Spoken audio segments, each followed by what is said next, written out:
మనలో చాలామందికి అనుభవమయ్యే హ్మ్, ఒక సాధారణ సంఘటనతో ఈరోజు మన చర్చ మొదలు పెడదాం. తప్పకుండా. ఇంట్లో పెద్దవాళ్లుంటారు కదా, వాళ్ళు ఏదైనా పండగకో పూజకో నుదుటిన బొట్టు పెట్టుకోమంటారు. అవును. లేదా దిష్టి తగలకుండా గుమ్మడికాయ కట్టమంటారు. సరిగ్గా అదే.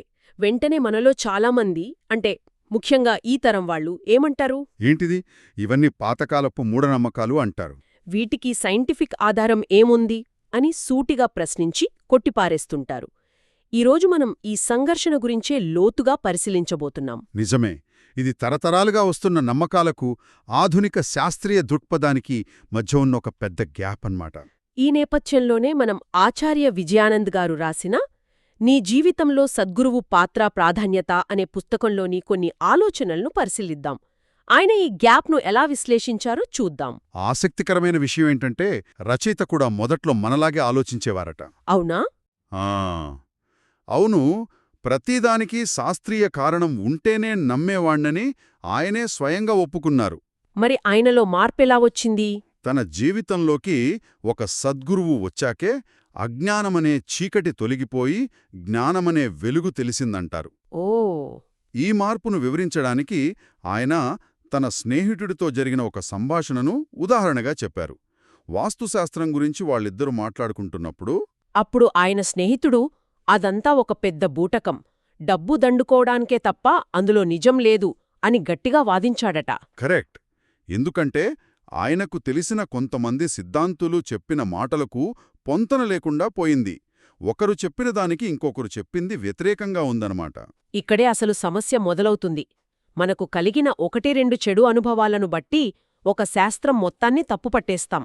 సరిగ్గా అదే పాయింట్ను రచయిత ఇక్కడ లేవనెత్తుతారు. అసలు ఒక విషయం గురించి మనకు పూర్తిగా తెలియకుండా, వ్యక్తిగతంగా అనుభవం లేకుండా ఒక గట్టి అభిప్రాయానికి రావడం కరెక్టేనా? ఇది చాలా ముఖ్యమైన ప్రశ్న. ఆయన వాదనేంటంటే, వాస్తుశాస్త్రాన్ని వాడుకుని 95% మంది తమ స్వలాభం కోసం తప్పుదోవ పట్టిస్తున్నా, హ్మ్, మిగిలిన 5% మంది నిజమైన జ్ఞానమున్న సిద్ధాంతులు కూడా ఉండొచ్చు కదా అంటారు. అవును. కేవలం ఆ కొద్దిమంది వల్ల కలిగిన చెడు అనుభవం ఆధారంగా వేల సంవత్సరాల చరిత్ర ఉన్న ఒక శాస్త్రం మొత్తాన్ని తప్పుపట్టడం సరైన పద్ధతేనా? అంటే మనం ఒక శాస్త్రాన్ని విశ్లేషించేటప్పుడు దాన్ని ఆచరించేవారిని, ఆ శాస్త్రం యొక్క మూలసూత్రాలను నేరుచేసి చూడాలంటారు. సరిగ్గా అదే. ఆ స్పష్టత కోసమే ఆయన మనల్ని మనమే 3 ప్రశ్నలు వేసుకోమంటారు. అవేంటవి? మొదటిది, నేను చర్చిస్తున్న విషయంపై నాకు పూర్తి అవగాహన ఉందా? దాని వెనుకున్న సిద్ధాంతాలు, చరిత్ర నాకు తెలుసా? హ్మ్, రెండవది, ఈ విషయాన్ని నేను స్వయంగా అనుభవంలోకి తెచ్చుకున్నానా? కేవలం విన్న మాటలనే నమ్ముతున్నానా? ఇక మూడవది అత్యంత ముఖ్యమైనది. నాకు తెలియని దాన్ని తెలుసుకోవాలన్న తపన, ఉత్సాహం నాలో ఉన్నాయా? లేక నాకున్న అభిప్రాయాలే సరైనవని వాదించడానికే సిద్ధంగా ఉన్నానా? ఈ ప్రశ్నలకు నిజాయితీగా సమాధానం చెప్పుకుంటే చాలా విషయాలపై మన దృక్పథం మారిపోతుందని ఆయన సూచిస్తున్నారు. అయితే ఇక్కడ ఒక సమస్య ఉంది కదా. కొన్ని విషయాలకు, ముఖ్యంగా ఆధ్యాత్మిక అనుభవాలకు భౌతికమైన ఆధారాలు చూపించడం కష్టం. అవును. ఉదాహరణకు, ధ్యానం చేస్తే ప్రశాంతత వస్తుంది అన్న మాటకు సైంటిఫిక్ ప్రూఫ్ ఎలా చూపిస్తాం? మీరు అడిగిన ప్రశ్నకు రచయిత చాలా చక్కటి వివరణ ఇచ్చారు. ఆయన సైన్స్కు, ఆధ్యాత్మికతకు మధ్య ఉన్న తేడాను స్పష్టంగా చూపిస్తారు. ఎలా? ఎవరైనా మన దగ్గరికొచ్చి, గాలి ఉంది అంటున్నావు కదా, నాకు చూపించు అని అడిగితే మనమేం చేస్తాం? చూపించలేం. నిజమే. కాని గాలి ఉందని మనకు తెలుసు. దాన్ని అనుభూతి చెందగలం. సరిగ్గా. అలాగే ఆధ్యాత్మిక అనుభవాలకు రుజువులడగడం కూడా అంతే అసంబద్ధమంటారు. ఆ, అంటే అనుభవించాలే తప్ప చూపించలేమంటారు. అవును. ఇక్కడే ఆయన where science ends there spiritualism starts అనే ఒక శక్తివంతమైన వాక్యాన్ని ఉటంకించారు. సైన్స్ ఎక్కడ ముగుస్తుందో అక్కడ ఆధ్యాత్మికత మొదలవుతుంది. కరెక్ట్. సైన్స్ మన పంచేంద్రియాలకు అందిన దాన్ని విశ్లేషిస్తుంది, కాని వాటికి అందని అనుభవ ప్రపంచమే ఆధ్యాత్మికత. ఈ అనుభవాన్ని కలిగించగలిగే మార్గాన్ని చూపించేవారే సద్గురువు అని ఆయన నొక్కి చెబుతారు. ఇక్కడి నుండి ఈ పుస్తకంలో ఒక అనూహ్యమైన మలుపు తీసుకుంటాం. రచయిత మన దృష్టిని 7 అనే అంకెవైపు మళ్లిస్తారు. అవును. సప్త స్వరాలు, సప్త వర్ణాలు, ఇంద్రధనస్సులోని రంగులు, సప్తగిరులు, ఇలా మన సంస్కృతిలో ప్రకృతిలో 7 అనే సంఖ్యకు ఎంతో ప్రాముఖ్యత ఉంది. ఆయన సంఖ్యాశాస్త్రం ప్రకారం మన పుట్టిన తేదీలోని అంకెలన్నింటినీ కలిపితే వచ్చే సంఖ్య కూడా మన జీవితంపై ప్రభావం చూపుతుందని ప్రస్తావిస్తారు. అయితే చాలామంది 7 అనడానే 7 చక్రాల గురించి ఆలోచిస్తారు. అవును. ఇక్కడే రచయిత ఒక ముఖ్యమైన స్పష్టత ఇస్తారు. చాలామంది 7 చక్రాల గురించి మాట్లాడతారు కదా. అవును.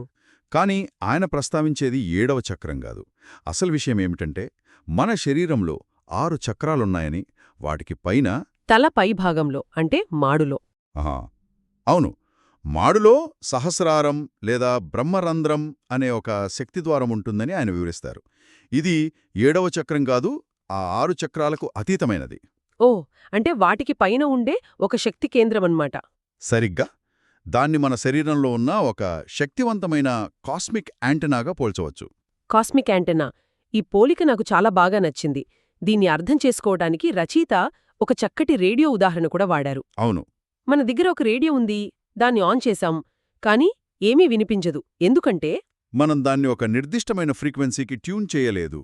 ఎప్పుడైతే మనం దాన్ని ఉదాహరణకు 98.3 FMకు ట్యూన్ చేస్తామో అప్పుడు మాత్రమే ఆ స్టేషన్ నుండి వచ్చే ప్రసారాలు మనం స్పష్టంగా వినగలుగుతాం. అలాగే మనల్ని మనం సరిగ్గా ట్యూన్ చేసుకున్నప్పుడు మాత్రమే ఈ బ్రహ్మరంధ్రం అనే యాంటెనా ద్వారా విశ్వశక్తి మన శరీరంలోకి ప్రవేశిస్తుంది. ఆ ట్యూనింగ్ అనే పదం చాలా కీలకమనిపిస్తోంది. అవును, చాలా ముఖ్యమైనది. ఎందుకంటే రచయిత ప్రకారం మనం పుట్టినప్పుడు ఆ ట్యూనింగ్ సహజంగానే పర్ఫెక్ట్గా ఉంటుంది. ఒక్క నిమిషం. అంటే ఎలా? చిన్నపిల్లలకు ఈ ట్యూనింగ్ ఎలా సాధ్యమవుతుంది? వాళ్ళు ధ్యానం చేయరు, ఏ సాధనా చెయ్యరు కదా, మరి వాళ్ళు ఎలా ట్యూన్ అయి ఉంటారు? అదే అసలైన విషయం. వాళ్ళు ధ్యానం చెయ్యనక్కర్లేదు. ఎందుకంటే వాళ్ళు ఇంకా నేను అనే భావనలోకి పూర్తిగా రాలేదు. నేను అనే భావనలోకి రాలేదా? అవును. ఇక్కడే రచయిత 2 ప్రాథమిక మానవ స్థితుల గురించి మాట్లాడతారు. మొదటిది నోబడీనెస్, అంటే నేను ఏమీ కాను అనే స్థితి. ఓకే. రెండవది సంబడీనెస్, అంటే నేను ఫలానా వ్యక్తిని, నాది ఈ హోదా, నాది ఈ కులం అని బలంగా నమ్మే అహంకారపూరిత స్థితి. ఆహా, నోబడీనెస్ మరియు సంబడీనెస్. శిశువు తల్లి గర్భంలోనూ పుట్టిన తర్వాత బాల్యంలోనూ ఆ నోబడీనెస్ స్థితిలో ఉంటుందట. అందుకే వారి సహస్రారం తెరుచుకుని ఉండి విశ్వంతో నిరంతర సంబంధం కలిగి ఉంటారు. అందుకేనేమో పిల్లలను దేవునితో సమానమని అంటారు. బహుశా అందుకే కావచ్చు. ఆహా, ఇప్పుడర్థమవుతోంది. అంటే మనం పెరిగే కొద్దీ సమాజం మనకు ఒక పేరు పెడుతుంది, ఒక కులాన్ని, మతాన్ని, ఒక హోదాను అంటగడుతుంది. అవును, నువ్వు ఫలానా వారి అబ్బాయివి, నువ్వు డాక్టర్వి, నువ్వు భారతీయుడివి అంటూ మనపై ఎన్నో గుర్తింపులను మోపుతుంది. ఈ నేను ఫలానా అనే సంబడీనెస్ భావన పెరిగే కొద్దీ ఆ విశ్వంతో ఉన్న సహజమైన కనెక్షన్, ఆ బ్యాండ్విడ్త్ క్రమంగా తగ్గిపోతోందనమాట. చివరికి ఆ యాంటెనా సిగ్నల్ పూర్తిగా కట్టయిపోతోంది, బ్రహ్మరంధ్రం మూసుకుపోతోంది. ఖచ్చితంగా. అందుకే మనం పెద్దయ్యే కొద్దీ ఆ సహజమైన ఆనందాన్ని, ప్రశాంతతను కోల్పోతాం. మరి ఆ మూసుకుపోయిన ద్వారాన్ని మళ్లీ తెరవాలంటే, ఆ తెగిపోయిన సంబంధాన్ని మళ్లీ ఏర్పరచుకోవాలంటే ఏం చెయ్యాలి? ధ్యానమనే ప్రక్రియ ద్వారా సంబడీనెస్ నుండి తిరిగి నోబడీనెస్ స్థితికి ప్రయాణించాలని ఆయన సూచిస్తున్నారు. ధ్యానంలో కూర్చున్నప్పుడు మనం మన పేరుని, హోదాని, గుర్తింపులన్నింటినీ తాత్కాలికంగా పక్కన పెట్టి నేను ఏమీ కాను అనే ఒక శూన్య స్థితికి చేరుకోవడానికి ప్రయత్నిస్తాం. అవును. అంటే మనం తరచూ వినే కుండలిని జాగృతం అనే మాటకు దీనికి సంబంధముందా? సరిగ్గా అది. రచయిత ఉద్దేశ్యంలో శరీరంలో నిద్రాణంగా ఉన్న శక్తిని ఈ ధ్యాన ప్రక్రియ ద్వారా పైకి తీసుకువచ్చి సహస్రారాన్ని తెరవడమే కుండలినీ జాగృతం. ఆయన దీని యొక్క శక్తి ప్రవాహంగా వర్ణించారు కదా. అవును, మనలోని అహంకారాలు, గుర్తింపులు ఆ ప్రవాహానికి ఆనకట్టలా పనిచేస్తాయి. ధ్యానంలో ఆ ఆనకట్టలు తొలగిపోయినప్పుడు ఆ శక్తి సహజంగా పైకి ప్రవహించి సహస్రారాన్ని చేరుకుంటుంది. అలా జరిగినప్పుడు అనంతమైన విశ్వశక్తి మన శరీరంలోనికి ప్రవహించి శారీరక రుగ్మతలను, మానసిక ఆందోళనలను తొలగించి సంపూర్ణ ఆరోగ్యాన్ని, ప్రశాంతతను ఇస్తుందని రచయిత చాలా స్పష్టంగా వివరించారు. ఇప్పుడు మొత్తం చిత్రమొక కొలిక్కి వస్తోంది. మనం సంప్రదాయాలను ఎందుకు ప్రశ్నిస్తామంటే, మనం పూర్తిగా సంబడినెస్ అనే స్థితిలో, అంటే కేవలం లాజిక్, సైన్స్ అనే ప్రపంచంలో జీవిస్తున్నాం. నిజమే. ఆ స్థితిలో ఉన్నప్పుడు అనుభవపూర్వకమైన, ఇంద్రియాలకు అందని విషయాలను అర్థం చేసుకోలేం. అందుకే వాటిని మూఢనమ్మకాలుగా కొట్టిపారేస్తాం. కాని రచయిత ప్రకారం నోబడీనెస్, స్థితికి ప్రయాణించడం ద్వారా మనం ఆ అనుభవ ప్రపంచంలోకి అడుగుపెట్టవచ్చు. అవును. అయితే ఈ ప్రయాణమంత సులభం కాదని కూడా రచయిత హెచ్చరిస్తారు. ఎందుకు? ఎందుకంటే సంబడీనెస్ అనే అజ్ఞానం నుండి నోబడీనెస్ అనే జ్ఞానానికి, చీకటి నుండి వెలుగుకు నడిపించడానికి ఒక సమర్థవంతమైన మార్గదర్శి అవసరం. ఆ మార్గదర్శే సద్గురువు. కరెక్ట్.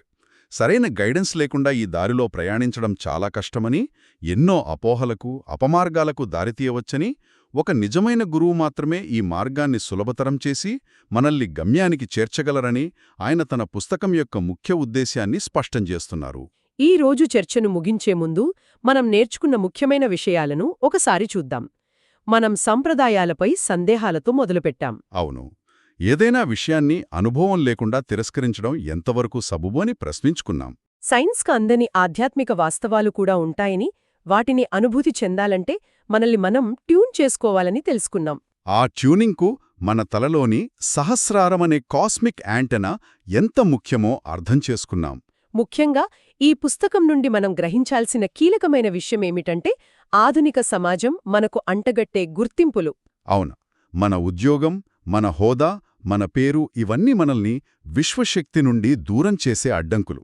రచయిత దీన్ని సంబడీనెస్ అన్నారు. చిన్నపిల్లల్లో ఉండే ఆ సహజమైన అనుసంధానాన్ని, ఆ నోబడీనెస్ను మనం ధ్యానం ద్వారా తిరిగి పొందవచ్చనేది ఒక శక్తివంతమైన సందేశం. నిజమే.